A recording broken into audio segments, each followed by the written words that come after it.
This is Jim Cason with Riverbend Fellowship in Riverbend, North Carolina.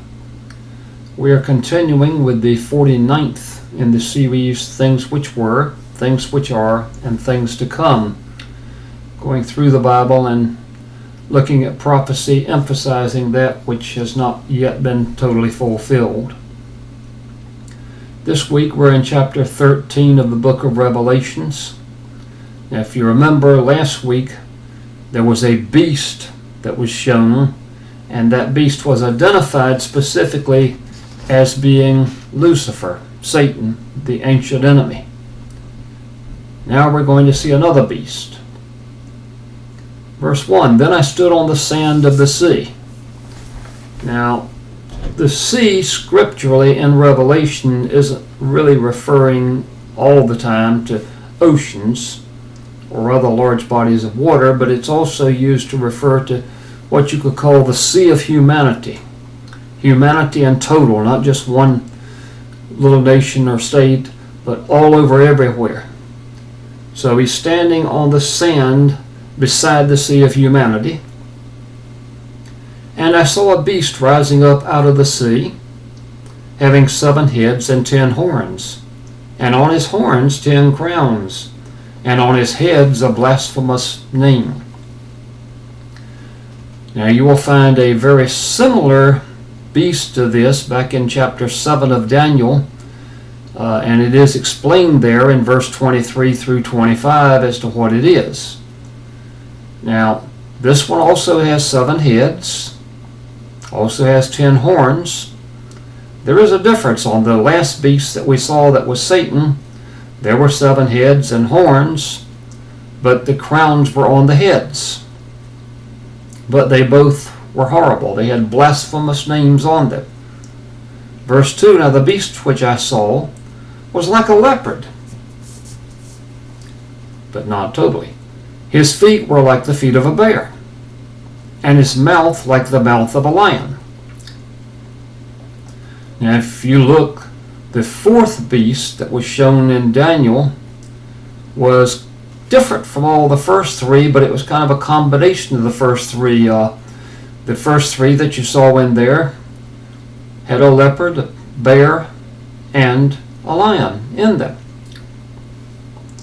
The dragon gave him his power.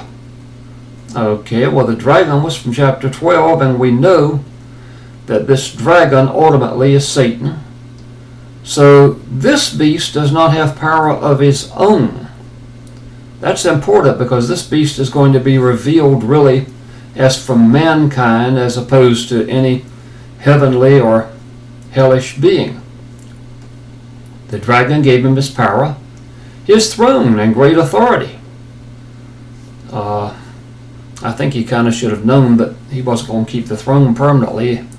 If it wasn't for Christ defeating him, the dragon would take him back, because the dragon wants all that power, because that dragon wants to be as God, ruling over everything.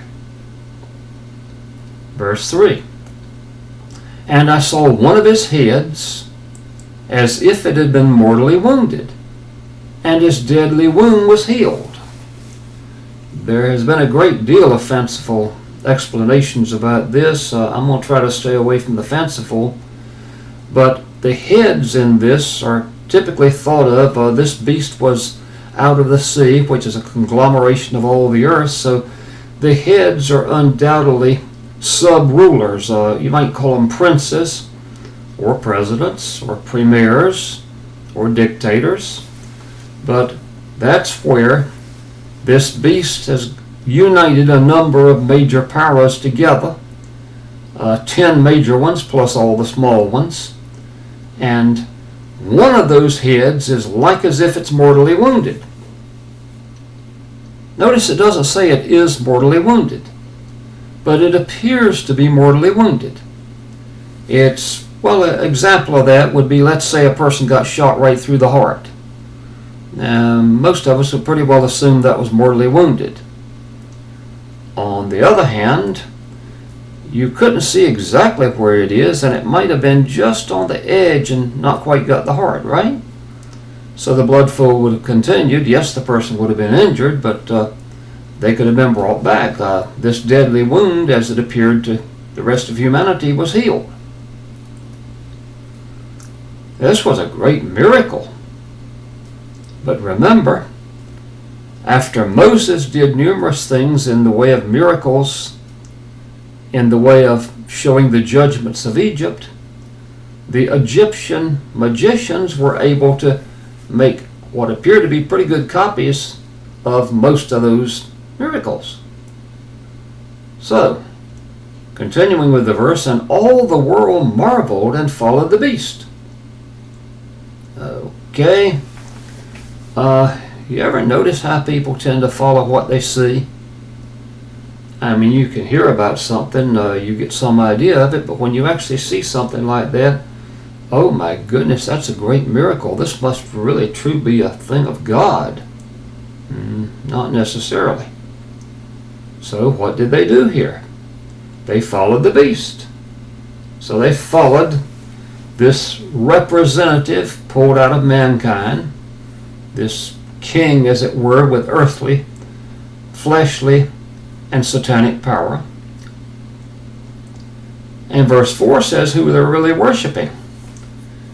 You know, if you worship somebody from Hollywood, if you worship somebody that's a great political leader, and I use the term worshipped, you may not think you're worshiping them, but if they are your primary principle, if you get your primary principles from, let's say one of the harlots in Hollywood, I call them that, other people may call them stars, but they are false, they are leading people the wrong way.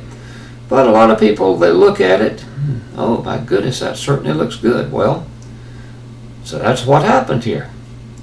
They followed the beast and they worshiped the dragon who gave authority to the beast. And they worshiped the beast, saying, who is like the beast? Who is able to make war with him?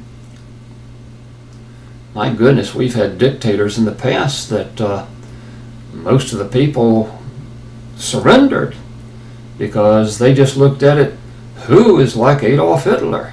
And who is able to make war against him? Who is like Joseph Stalin? And who is able to make war with him? That's the general principle here. Verse 5, and he was given a mouth, speaking great things and blasphemies. And he was given authority to continue for 42 months. So, this individual has a mouth so they can speak, and so people can hear them. I think it will also be possible, regardless of what your language is, to understand what this individual is saying. But notice what he speaks. Great things and blasphemies.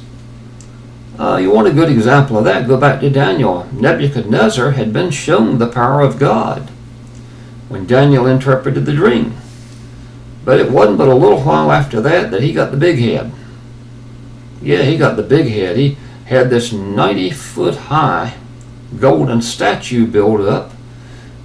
In my opinion, it probably looked just like him. I know for a more modern one, they said that that king of Iraq did the same thing, Saddam Hussein. So he's made this giant statue, and he expects to be worshipped. Blaspheme his name, his tabernacle, and those who dwell in heaven. So he's blaspheming against God himself. That never ends well if you hadn't noticed. He's given authority to blaspheme his name. God lets him do that for a while. Notice there's 42 months there. At the end of those 42 months, he will not fare so well. But he was given this authority. He blasphemed God. He blasphemed the tabernacle of God and those that dwell in heaven. Gave him even more. Verse 7, and it was granted to him to make war with the saints and to overcome them. We've had times back in history when saints appeared to be overcome. The Spanish Inquisition is an example of one of those. There were multitudes of martyrdoms there. Old England was another one. There were multitudes of martyrdom Bloody Mary herself martyred at least 5 or 6 of my ancestors who happen to be recorded in Fox's Book of Martyrs. But he has the authority to make war with the saints and to appear to overcome them. You notice it just says overcome them. I'm saying to appear to overcome them, because these saints, if they persevered even unto death, they weren't truly overcome. They died down here, yes, they may have died in torture and a horrible death, or burned at the stake, or head chopped off, or whatever. But right at that moment, they became one of God's martyrs. And we know from earlier in Revelation that God's martyrs were right there, right next to the throne, underneath. Okay, so he's overcome them. Authority was given to him over every tribe, tongue, and nation. This is going to be universal, folks.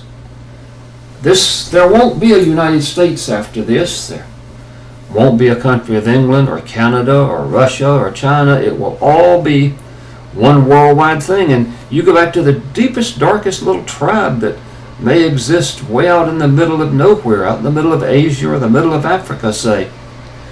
Maybe there's 50 people in the tribe. Well, they're going to be under it too. Every tribe, every tongue, and every nation. All who dwell on the earth will worship him. Boy, I'm glad it doesn't stop there. Whose names have not been written in the book of life of the Lamb slain from the foundation of the world. So, if your name is not in the book of life, if you are not among the redeemed, and this time comes about, you are going to wind up worshiping the beast. Now, that's not a good thing. But there will be those that are written in the book of life of the Lamb, and there will apparently still, even at this point in time, be some of those that are on the earth at the time. Verse 10. He who leads into captivity shall go into captivity. I think this is actually speaking of the humans that exercise the will of this beast. If they lead others into captivity, they will eventually go into captivity. He who kills with a sword must be killed with a sword. Here is the patience and the faith of the saints. Remember, Christ himself said, be faithful unto death, and get that crown of life from him. Verse 11, then I saw another beast coming up out of the earth. My goodness, we got 3 beasts here. We got the dragon, we got the second beast, and we got another one coming up out of the earth. Somebody that's human. Let's see how he's described. He has 2 horns like a lamb, and he spoke like a dragon. That sounds like a sneaky Pete to me. Somebody that goes in there and sounds good, but isn't. Somebody that's really bowed down and worshiping Satan, but pretends to be a great leader. Now, down over history, there have been an awful lot of discussion as to who this were. After the Reformation, for several hundred years, the most popular prevailing theory was that it was the Pope on earth, and that this whole system to be destroyed was the Roman Church. That has somewhat gone out of favor, but I've seen some things lately. This person might be that way. They're going to slip in quietly. They're going to pretend to be the Lamb. But you also notice, if you know your Bible, that the true Lamb is described earlier in Revelation, not with 2 horns, but with 7. So, this beast, verse 12, exercises all of the authority of the first beast in his presence. So he is exercising all of the authority. Satan loans him all of his authority, but he's got to be in his presence. And he causes the earth and those who dwell in it to worship the first beast, whose deadly wound was healed. Verse 13, he performs great signs, so that even he makes fire come down from heaven on the earth in the sight of men. Well, go back to the life of Jesus also. He said, you'll see a lot of signs and wonders, but they will come from false prophets, from Antichrist, from those that are not me, and don't believe them. Just because you see somebody that does something that appears miraculous. I mean, we have this time during Revelation when the two witnesses came out and they were able to bring fire down right out of their mouths and kill those that tried to kill them until their time was over. Well, this one makes fire come down from heaven. That reminds you of Elijah. Verse 14, and he deceives those who dwell on the earth by these signs which he was granted to do in the sight of the beast, telling those who dwell on the earth to make an image to the beast who was wounded by the sword and lived.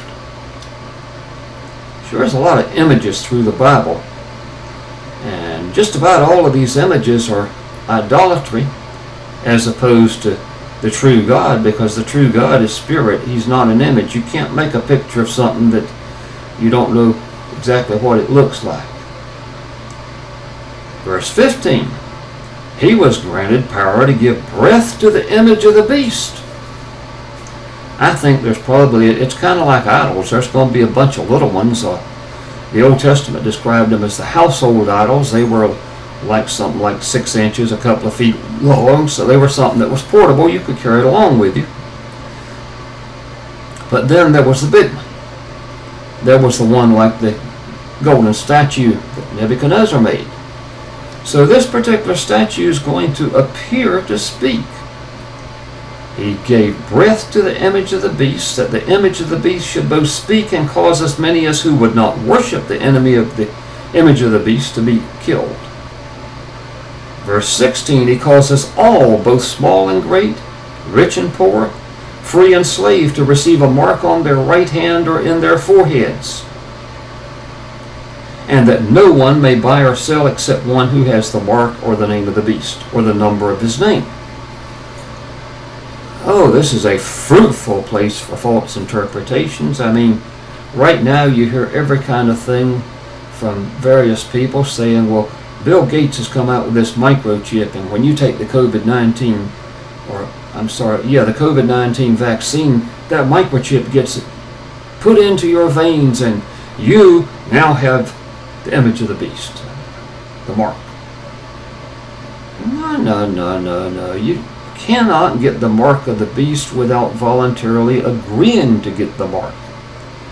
They can't just put you to sleep, give it to you, and you wake up and, oh my God, I got the image of the beast on my hand, and yeah, it's up on my face too.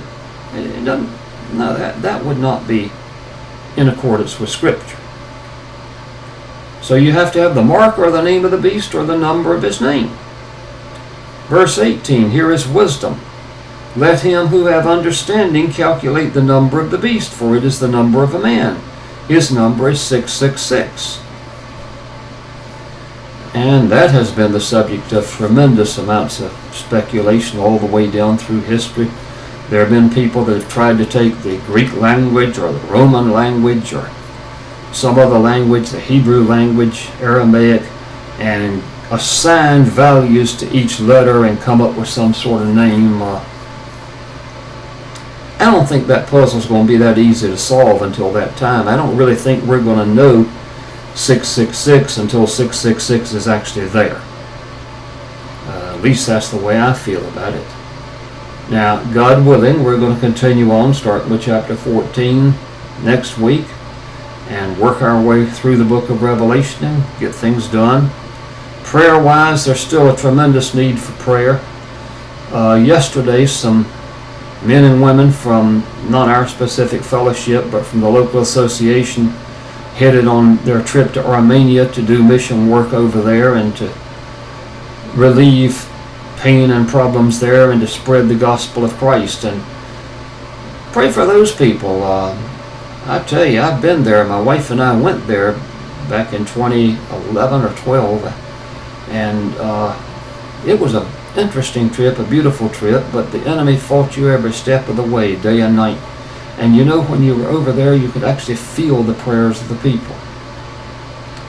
They're 8 hours ahead of us in time, so I could tell just as easy There were some people that were staying up late at night or maybe waking up in the middle of the night and praying because you could actually feel it there. Pray for those people. Pray for other missionaries that are out doing the work of God, especially those that go into the field and stay. Pray for leaders of our nations. There's still time for some of them to come to Christ. Don't know how much longer, but there's still time right now. Pray for leaders in our church. There's an awful lot of apostasy, of falling away, of teaching of false doctrines, of teaching of downright lies, of teaching of satanic principles instead of the Word of God. Pray for yourself and your family. I don't think there's a one of us on the planet that are redeemed, that everybody in their family is redeemed. So, God willing, we'll be back a week from now. Have a blessed day.